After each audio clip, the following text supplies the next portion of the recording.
Buenas tardes, este es el segundo video. Eh, Habíamos quedado haciendo un preámbulo sobre la imputación de cargos. Cuando la Fiscalía tiene para imputarle a una persona que fue detenida en flagrancia, pues los elementos con que cuenta son los obtenidos en la flagrancia. Pero hay situaciones que no son flagrancia, puede ser por medio de denuncia o de manera oficiosa. La Fiscalía debe hacer una persecución, es decir, una investigación de elementos materiales probatorios y de evidencia física para determinar en la audiencia de imputación cuáles de esos elementos le va a utilizar, van a servir para sustentar la imputación, pero más que para la imputación, los elementos materiales probatorios son muy importantes para la sustentación de la medida de aseguramiento.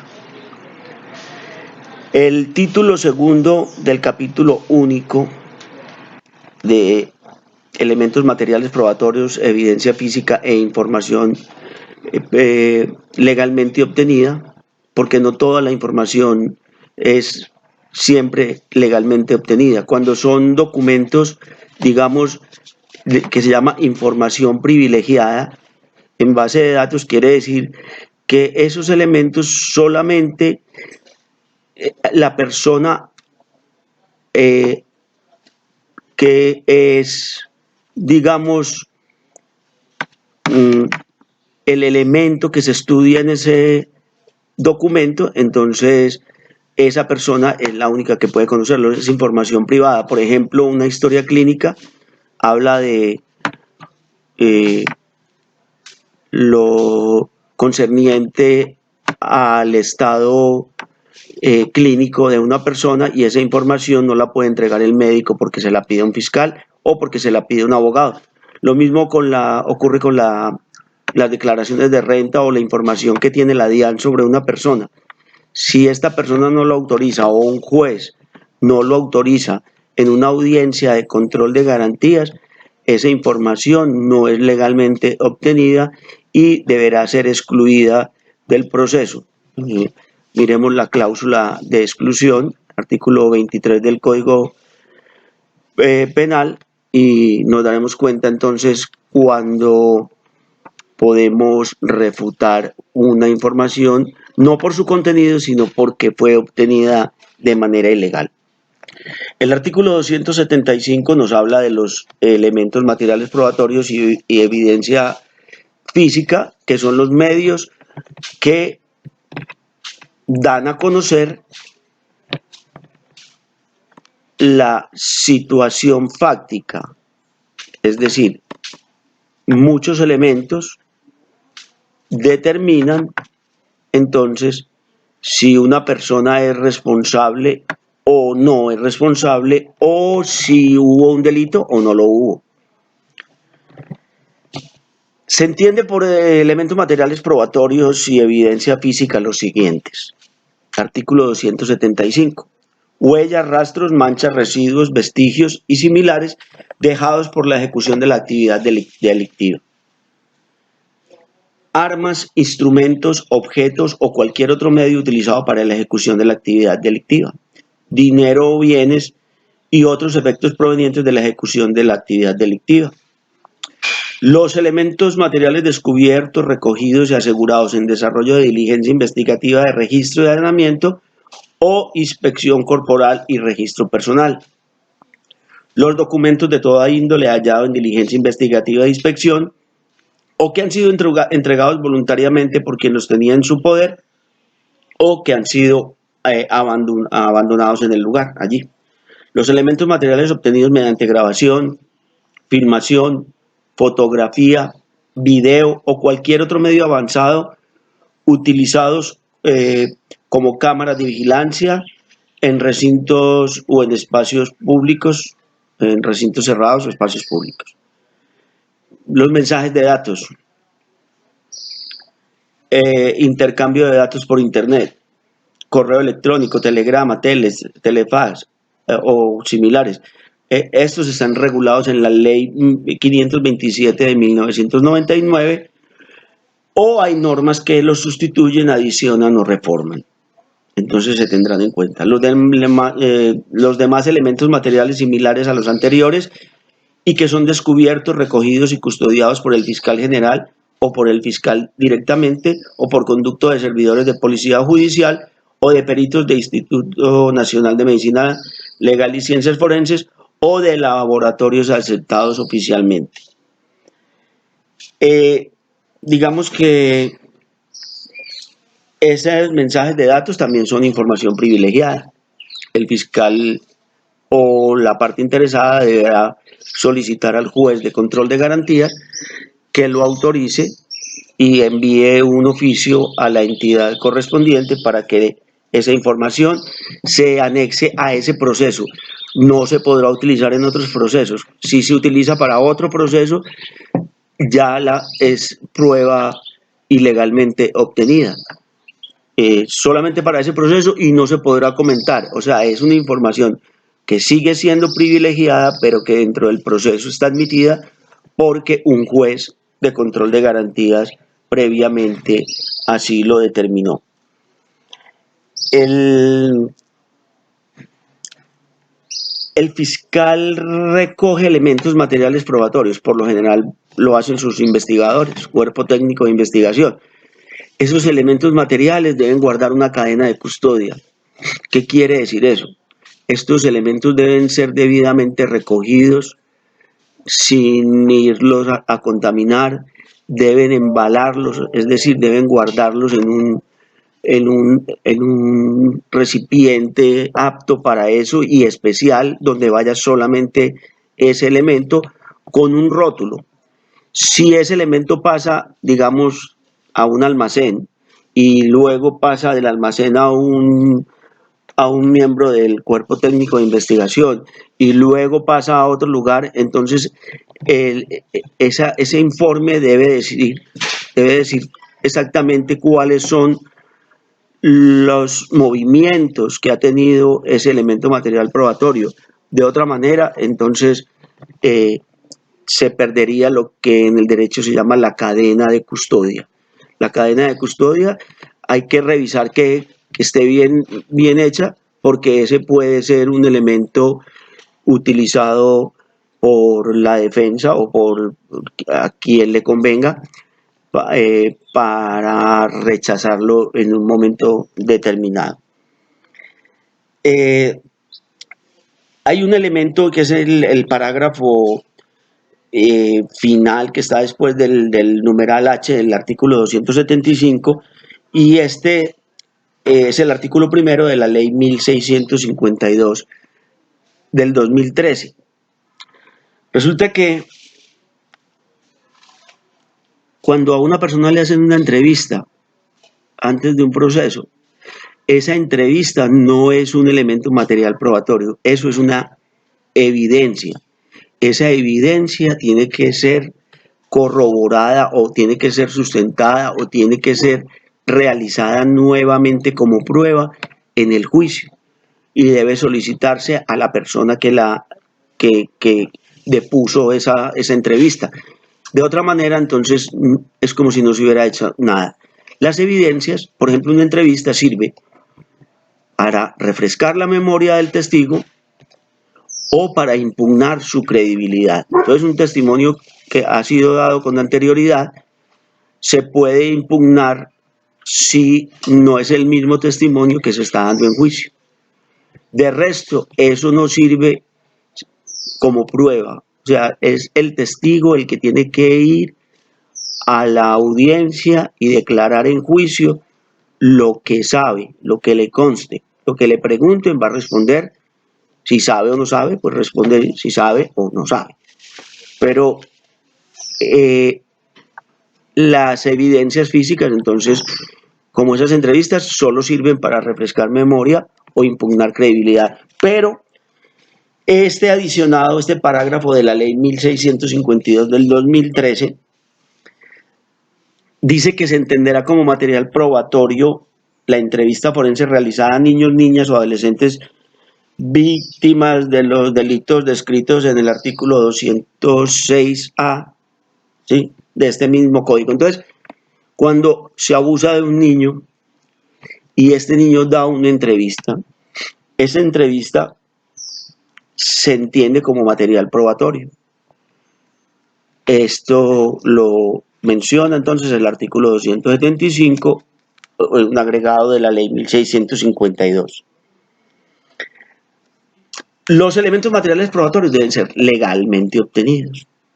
El artículo 276 nos habla de la legalidad y dice: la legalidad del elemento material probatorio y evidencia física depende de que en la diligencia en la cual se recoge o se obtiene se haya observado lo prescrito en la Constitución política, en los tratados internacionales de derechos humanos vigentes en Colombia y en las leyes.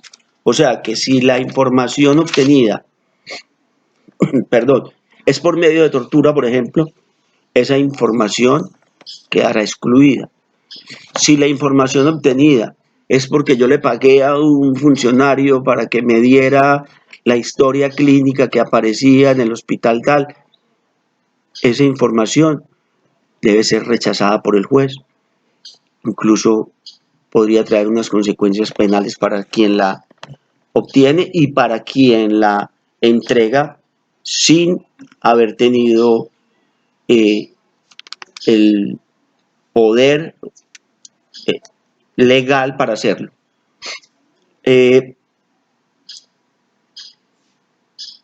La autenticidad de los elementos materiales probatorios. El artículo 277 nos remite a la autenticidad. Dice que los elementos materiales probatorios y la evidencia física son auténticos cuando han sido detectados, fijados, recogidos y embalados técnicamente y sometidos a las reglas de cadena de custodia. Ya dijimos que era eso. La demostración de la autenticidad de los elementos materiales probatorios y evidencias físicas no sometidos a cadena de custodia estará a cargo de la parte que los presente. Entonces hay elementos que no están sometidos a cadena de custodia, y cuando son documentos públicos, por ejemplo, un certificado de libertad, no tenemos que llamar al registrador de instrumentos públicos del municipio donde esté el bien, porque se presume que ese es un documento auténtico.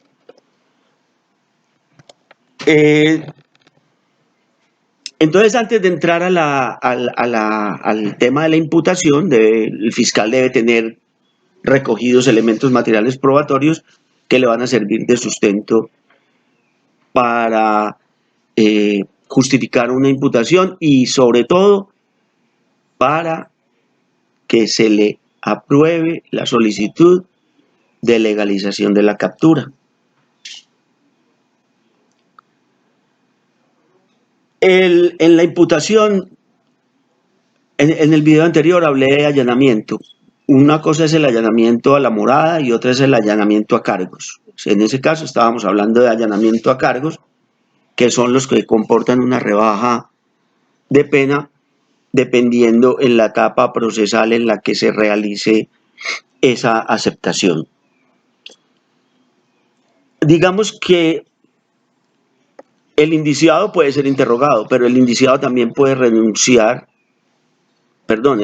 puede no aceptar hablar al fiscal, no darle esa entrevista o ese interrogatorio, porque el artículo 33 de la Constitución nos dice que nadie está obligado a declarar contra sí mismo. Aquí nos dice que si estamos interesados en renunciar al derecho de declarar, se le podrá interrogar en presencia del abogado. Yo recomiendo que no acepten ese interrogatorio. Muchas veces las personas dicen cosas que son malinterpretadas o dan elementos para que la fiscalía inicie en verdad una investigación que de pronto no tiene pies ni cabeza. Hay un elemento que se llama la prueba anticipada. La prueba anticipada es aquella prueba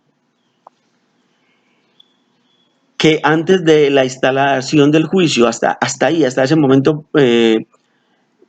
procesal, se puede practicar de manera anticipada. Es decir, vamos a poner un ejemplo.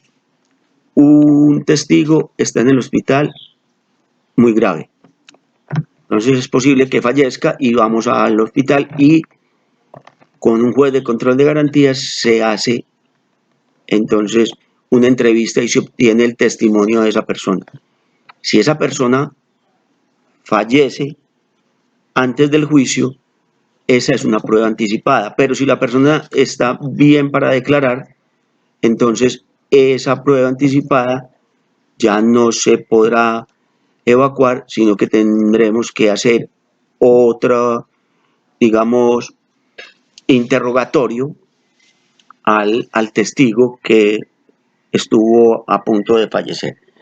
Sobre la prueba anticipada dice el artículo 284, durante la investigación y hasta antes de la instalación de la audiencia de juicio oral, se podrá practicar anticipadamente cualquier medio de prueba pertinente con el cumplimiento de los siguientes requisitos. Primero, que sea practicada ante juez que cumpla funciones de control de garantías. ¿Qué garantías? Constitucionales y legales.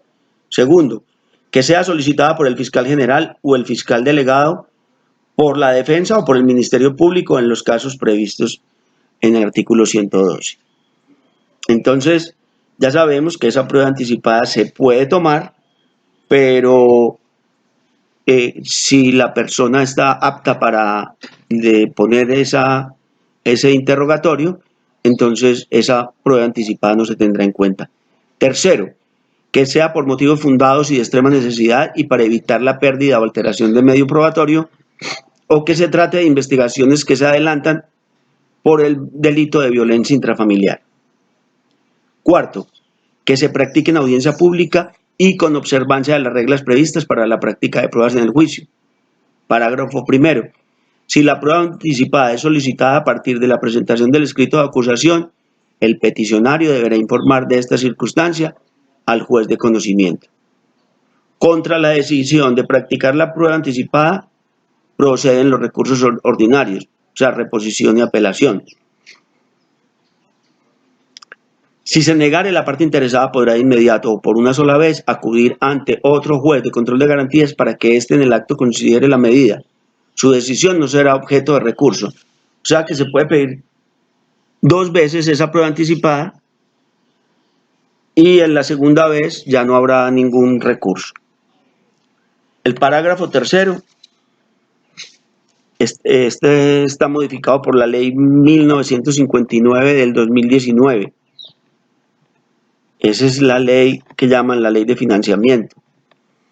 En el artículo tercero dice, en el evento en que las circunstancias que motivó la práctica de la prueba anticipada, al momento en que se dé comienzo al juicio oral, no se haya cumplido o haya desaparecido, el juez ordenará la repetición de dicha prueba en el desarrollo del juicio oral, salvo que se trate de investigaciones por el delito de violencia intrafamiliar, evento en el cual el juez se abstendrá de repetir la prueba anticipada cuando exista evidencia sumaria de revictimización. Si se prueba que va a ser revictimizada con asistir al juicio, pues entonces se va a aceptar esa prueba anticipada. Que haya riesgo de violencia o de manipulación. Afectación emocional del testigo, sería también una forma de revictimización. O la dependencia económica con el agresor. Entonces, en ese caso, la fiscalía va a decir, mira, no vamos a llamarlo y va a servir la entrevista como prueba anticipada obtenida legalmente, toda vez que se dan los literales del parágrafo tercero de esta ley.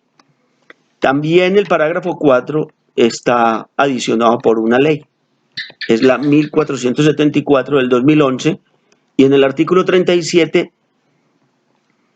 dice que en las investigaciones que versen sobre delitos de competencia de los jueces penales del circuito especializados o por delitos contra la administración pública o delitos contra el patrimonio económico que recaigan sobre bienes del Estado, respecto de los cuales proceda la detención preventiva, será posible practicar como prueba anticipada el testimonio de quien haya recibido amenazas contra su vida o la de su familia por razón de los hechos que conoce. Asimismo, procederá a la práctica de dicha prueba anticipada cuando contra el testigo curse un trámite de extradición en el cual se hubiera rendido concepto favorable de la Sala Penal de la Corte Suprema de Justicia. Si no se ha rendido para la extradición, se requiere primero que la Corte lo acepte o dé un concepto favorable sobre la extradición, y luego viene la sanción presidencial. Entonces, hasta el momento,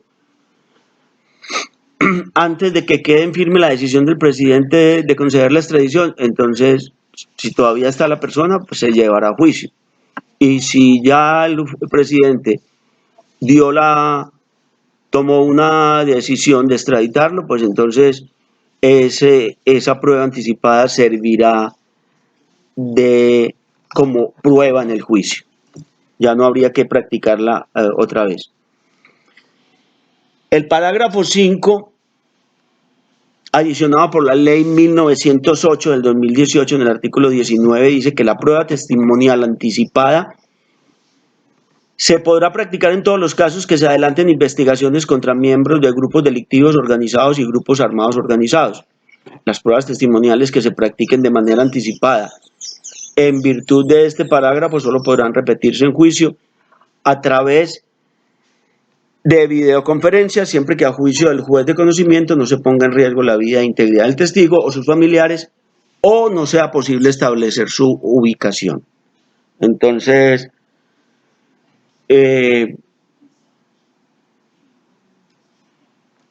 esas son excepciones a la repetición de una prueba anticipada.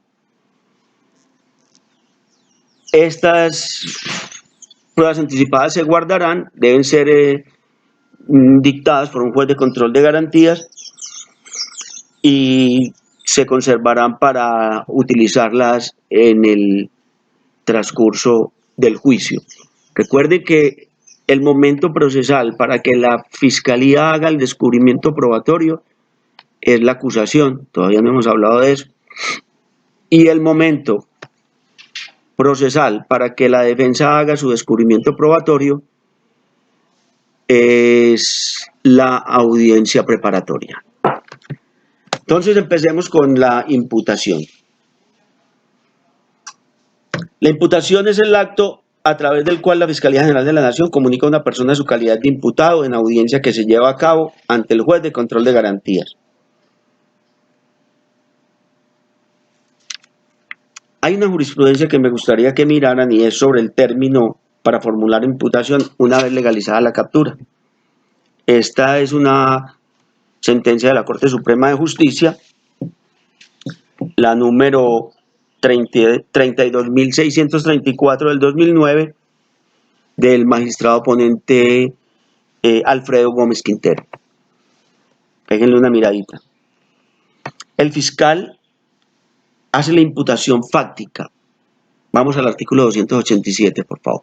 El fiscal hace la imputación fáctica cuando de esos elementos materiales probatorios y evidencias físicas que acabamos de hablar, o de una información legalmente obtenida, se pueda inferir razonablemente que el imputado es autor o partícipe del delito que se investiga. De ser procedente en los términos de este código, el fiscal podrá solicitar ante el juez de control de garantías la imposición de la medida de aseguramiento que corresponda. Esa es otra audiencia. Pero dependiendo de los elementos materiales probatorios que la fiscalía tenga, el juez determinará si es procedente o no la medida de aseguramiento, porque la imputación de cargos es un acto, digamos, de mera información. Hay abogados que dicen que es apelable, pero, digamos, más fácil es decir que es posible solicitarle al fiscal que aclare alguna situación, ¿sí? porque luego le van a preguntar a la persona si se declara culpable o inocente, y ella debe saber cuáles son los elementos, digamos, por los que se le acusa y cómo la Fiscalía ha sustentado esa solicitud de la audiencia, más que todo en el caso de la solicitud de medida de aseguramiento, que en la imputación de cargos. Ya dijimos por qué. La imputación de cargos es importante porque el término de prescripción, bueno, primero porque ya queda inmerso dentro de un proceso penal. Esa es la primera fase donde la persona queda, digamos, inmersa dentro de la acción penal, porque antes pudo ser una persecución, una investigación, recolección de elementos materiales, pero no llegar hasta el punto de la imputación. Cuando ya se hace la imputación, la interrupción de la prescripción tiene digamos, un cambio, porque la interrupción, la prescripción se da con el máximo de la pena. Si el delito tiene un máximo si el máximo de la pena es menor a 5 años, será hasta 5 años el término de prescripción, que es decir, cuando la Fiscalía pierde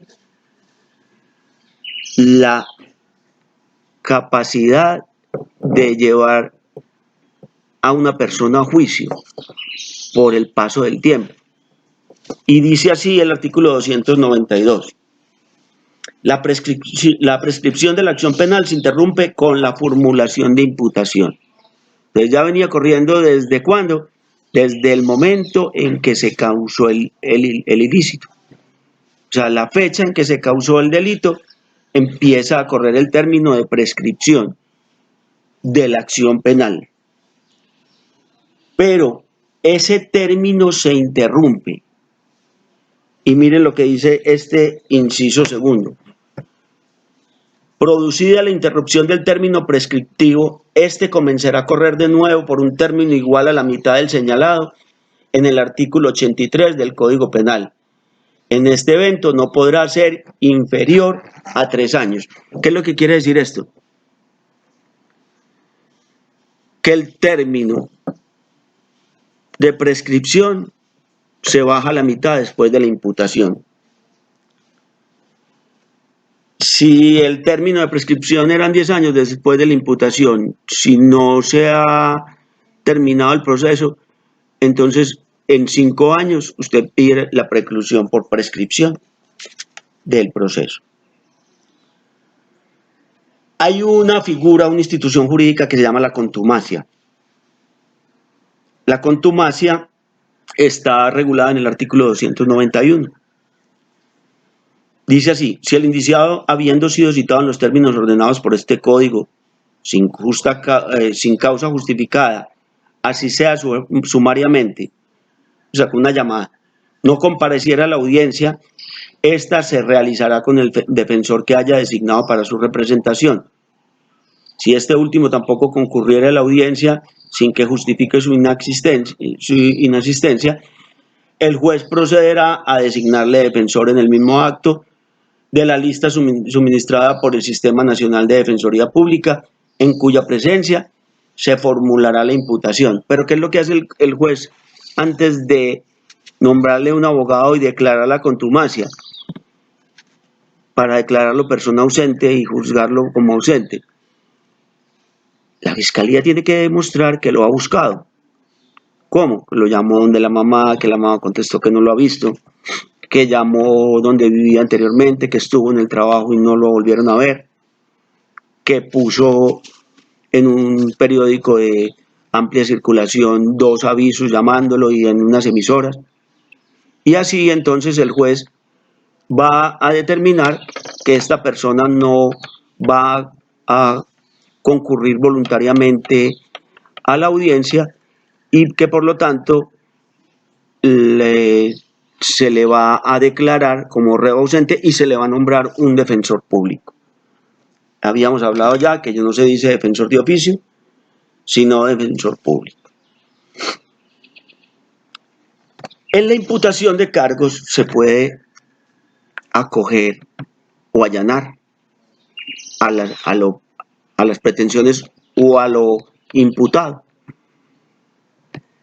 Si se allana, es decir, si acepta los cargos, tendrá unas rebajas de pena. ¿Cómo se hace este procedimiento de aceptación de cargos en la imputación? Está regulado en el artículo 293, la ley 906 del 2004, y dice: si el imputado por iniciativa propia o por acuerdo con la Fiscalía acepta la imputación, se entenderá que lo actuado es suficiente como acusación. O sea, ya ahí no vamos a juicio, pero la próxima audiencia, que es la acusación, se dictará una sentencia condenatoria porque aceptó cargo, ¿cierto? La Fiscalía adjuntará el escrito, ojo, la imputación ante juez de control de garantías, pero ya la acusación y la aceptación de cargos ante un juez de conocimiento del proceso. ¿Sí? La Fiscalía adjuntará el escrito que contiene la imputación o acuerdo que será enviado al juez de conocimiento. Examinado por el juez de conocimiento el acuerdo para determinar que es voluntario, libre y espontáneo, le pregunta al imputado ya, digamos, condenado por la aceptación, que no ha sido condenado, pero va a ser condenado, le pregunta si su decisión de acogerse, de allanarse, es voluntaria, si es libre y si es espontánea. Porque ha ocurrido que el abogado le dice, fírmame aquí, y no le dice más, y está aceptando cargos. O el juez va a la cárcel, perdón, el fiscal va a la cárcel o al establecimiento pues de reclusión y le dice, venga, que a usted le conviene esto, usted va a obtener unas rebajas, no mueva el aparato judicial sin necesidad, firme aquí. Y entonces después se da cuenta que lo que está firmando es prácticamente su propia sentencia. En ese caso, entonces el juez le pregunta si es voluntario, libre y espontáneo, la persona le contesta, y ya después de que diga que es libre, voluntario, espontáneo, ya no se podrá retractar.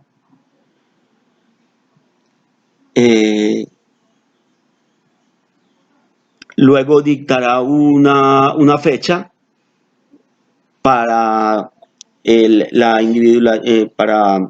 para dictar sentencia, individualizar la pena, y ya esa persona queda condenada, no va a haber, digamos, una apelación porque aceptó cargos y obtendrá una rebaja de pena. Ojo, la ley dice que hasta el 50%, si no es en flagrancia, que ya lo habíamos visto. Muchas veces la aceptación de cargos conlleva que el juez dice es hasta el 50%, pero le voy a dar el 40%. Entonces, muchos abogados lo que hacen es acercarse al fiscal y tratar de obtener una rebaja ya determinada, ir donde el juez con la aceptación de cargos y, si fue posible, quitar un agravante o alguna circunstancia de agravación o alguna situación favorable.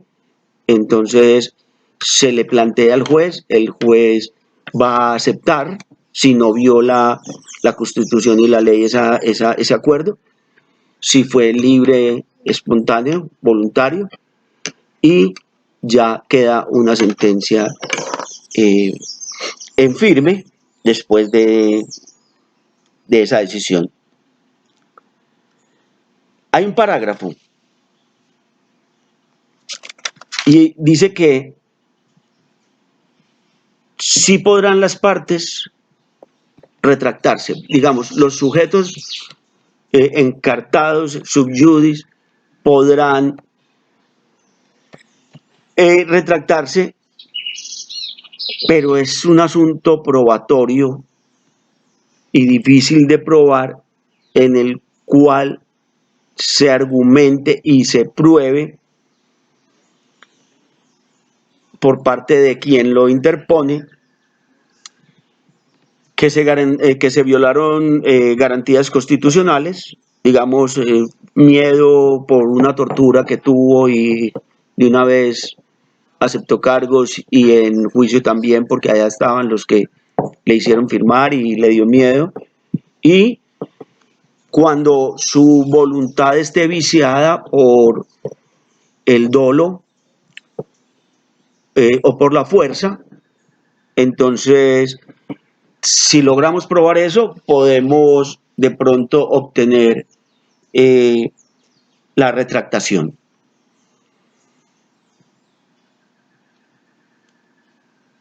Vamos a mirar entonces que la imputación de cargos es una información, pero no está completa. La fiscalía debe decir qué es lo fáctico, es decir, cuáles son los elementos con que cuenta para, digamos, sustentar la imputación. Pero como les dije anteriormente, no es en la imputación de cargos el momento procesal en que la fiscalía muestra todas sus cartas. La fiscalía muestra unas carticas y con eso le dice, yo tengo llamadas, no tiene que mostrarle las llamadas, yo tengo unos testimonios, yo tengo unos elementos de prueba que dicen que usted es el posible autor de una conducta punible. Entonces, no tiene que mostrarle todo. En la acusación, sí, en la acusación, lo que la fiscalía no muestre, o más técnicamente, lo que la fiscalía no descubra, entonces después en la preparatoria, cuando hace las solicitudes probatorias y la enunciación y las solicitudes probatorias, entonces la otra parte se va a oponer, o sea, la defensa se va a oponer diciendo que la fiscalía no hizo el descubrimiento probatorio. Cuando tenemos conocimiento de que hay elementos que la fiscalía tiene, unas entrevistas a la vecina, y no los descubrió, podemos decirle al juez que ordene a la fiscalía que haga el descubrimiento de esos elementos materiales probatorios que la defensa sabe que tiene. La fiscalía puede decir, no, es que no los voy a utilizar en juicio, no importa, los necesito. Entonces, deben entregarle absolutamente todos los elementos que requieren. Ya habíamos hablado entonces, o ya habíamos dicho que la imputación de cargos se hace por medio del fiscal y que en ese momento empiezan a correr los términos. Si ustedes van a ser fiscales, lo que les aconsejo es, si tienen elementos materiales suficientes para acusar, imputen. Mientras tanto, considero que es un error imputar si no hay elementos materiales suficientes. Fuera de eso, la medida de aseguramiento se nos va a caer o se les va a caer a los fiscales cuando no llegan preparados para imputar, como si estuvieran preparados para acusar.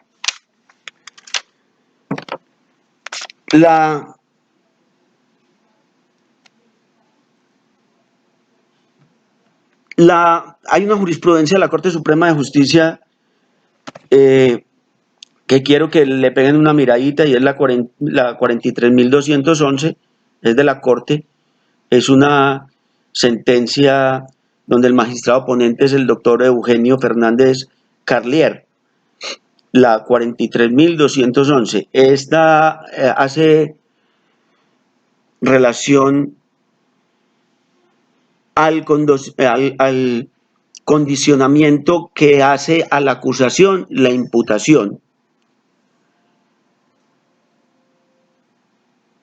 Porque en ocasiones ocurre que las situaciones fácticas cambien de tentativa de homicidio a homicidio cuando se ha hecho la imputación y la persona fallece, por ejemplo. Entonces, ya sabemos entonces que la imputación la hace el fiscal y atendiendo a los siguientes parámetros. El artículo 288 habla del contenido. Entonces, el fiscal, en la audiencia de imputación, de manera oral, ante el juez, de manera clara, que la persona que está siendo imputada entienda, hará lo siguiente. Primero, individualización concreta del imputado, incluyendo su nombre, los datos que sirvan para identificarlo y el domicilio donde se harán las citaciones. Segundo, una relación clara y sucinta. No tiene que contar cuántas botellas de aguardiente se tomó antes de y que era aguardiente de tapa tal. No. O sea, a no ser que eso sea un elemento determinante. Pero se hace una relación clara y sucinta de los hechos jurídicamente relevantes. O sea, jurídicamente relevantes es que lo fáctico le interese a lo jurídico. Y eso es lo que debe hacer el fiscal. En lenguaje comprensible,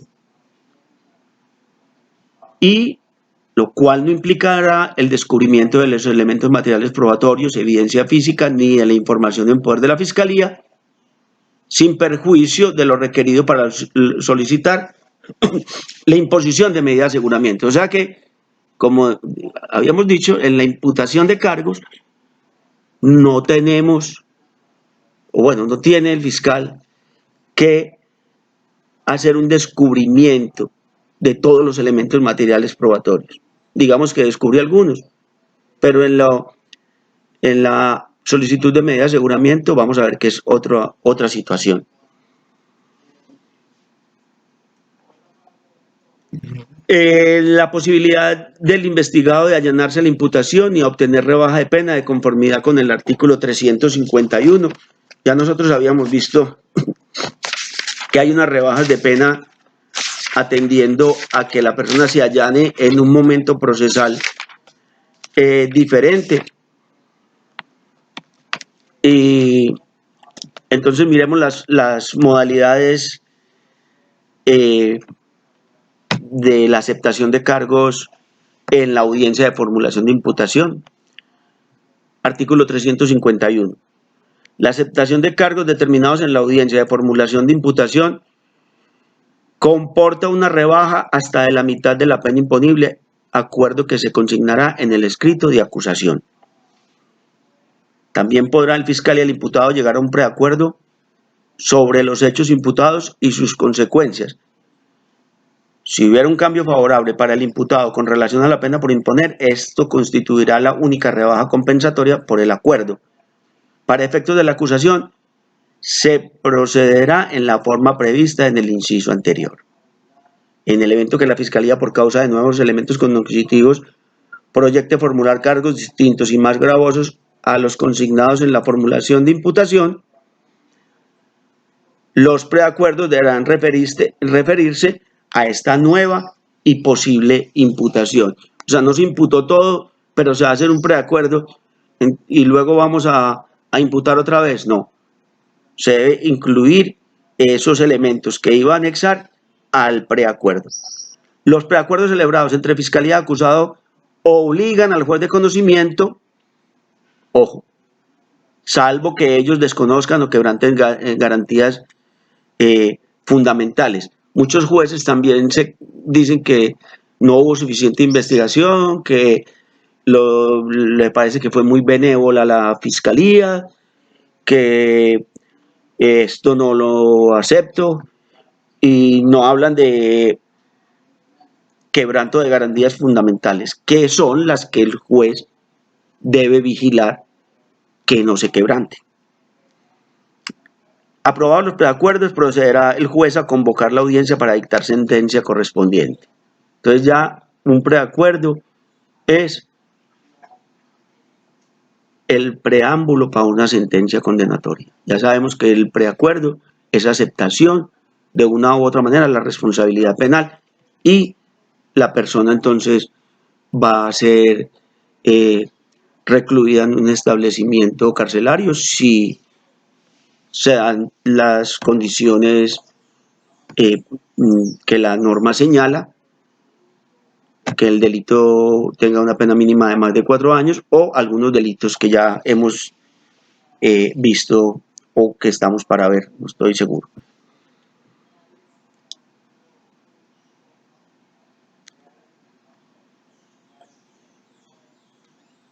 La víctima en la ley 906 es digamos, un actor principal, no en la ley 600, pero en esta normatividad la víctima participa y puede tener un abogado o ir al juicio y estar, digamos, apoyando a la fiscalía y presentándole a ella elementos materiales que puedan servir de prueba. Y dice la norma que la reparación efectiva a la víctima que puedan resultar de los preacuerdos entre fiscal, imputado o acusado pueden aceptarse por la víctima. En caso de rehusarlos, esta podrá acudir a las vías jurisdiccionales o judiciales pertinentes. ¿Qué puede hacer la persona? Como ya este sujeto fue condenado, la víctima, si no aceptó el acuerdo reparatorio, lo que va a hacer es que iniciará antes de 30 días un incidente de reparación integral. Ese es un tema que lo vamos a hablar después. El incidente de reparación integral es como un proceso civil dentro del proceso penal. Con la sentencia condenatoria ejecutoriada, la víctima podrá, digamos, demandar ante un juez penal, no sería denunciarlo porque ya todo ese proceso pasó, pero sí se demanda la reparación integral y se inicia un proceso, digamos, un proceso de carácter civil ante el mismo juez que condenó y tiene un plazo de 30 días para iniciarlo. Si no, podrá acudir ante la jurisdicción civil con la sentencia demandando la reparación del daño. Este es el segundo video, espero que les sirva de alguna manera. Cualquier comentario me pueden enviar a mi WhatsApp personal. Cualquier comentario, si consideran que es conducente y pertinente para que todo el mundo lo conozca, lo pueden enviar al chat del grupo de penal. Espero que les haya gustado y para la próxima entonces vamos a hablar de la solicitud de la medida de aseguramiento.